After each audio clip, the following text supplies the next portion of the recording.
Thank you, Mr. President. Mr. President, I'd like to start with a quote. James Weldon Johnson put it eloquently. He said, "We have come over a long way, that with tears have been watered, we have come treading our paths through the blood of the slaughtered. Out of our gloomy past, till now we stand at last, where the white gleam of our bright star is cast." Colleagues, I rise today to speak about a very special anniversary taking place this weekend. It is the 50th anniversary of Bloody Sunday, the march in Selma, Alabama that took place on March 7th, 1965.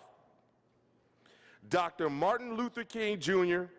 and Congressman John Lewis led 600 nonviolent protesters across the Alabama River to raise awareness about civil inequality and the Voting Rights Act.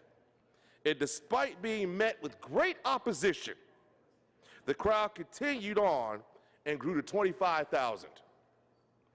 The nonviolent protesters were abused by police officers. They were shot, they were tear gassed, they were beat with nightsticks, they were even hit with whips. 50 years later, we honor their legacy by remembering their sacrifices that they went through to ensure a better future for generations to come. People from around Michigan will be heading to Selma this weekend. Even our colleague, Senator Burt Johnson, will also be going. And I assure you that I will be with them in spirit.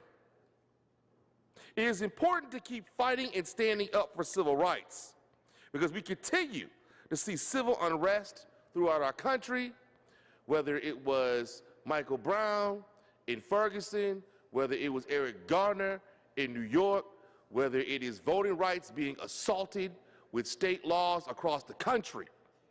It is true about that quote that stays eternal, that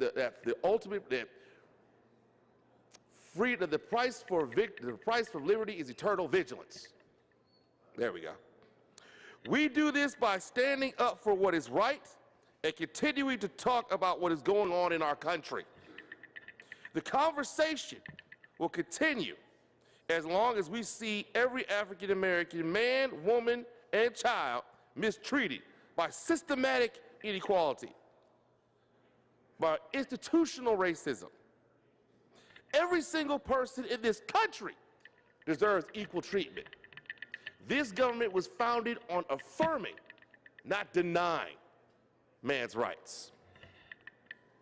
The conversation will continue as long as we see every African American, with us here in Michigan and Senator Burt Johnson in Selma, Alabama.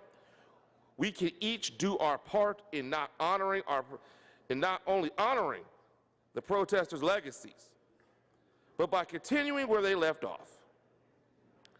And I would just like to say this in conclusion, that even though they assassinated Martin Luther King, his fatality gave immortality to the civil rights movement. And we have a responsibility to pass that torch to the next generation. So let's do that, and let's do that together.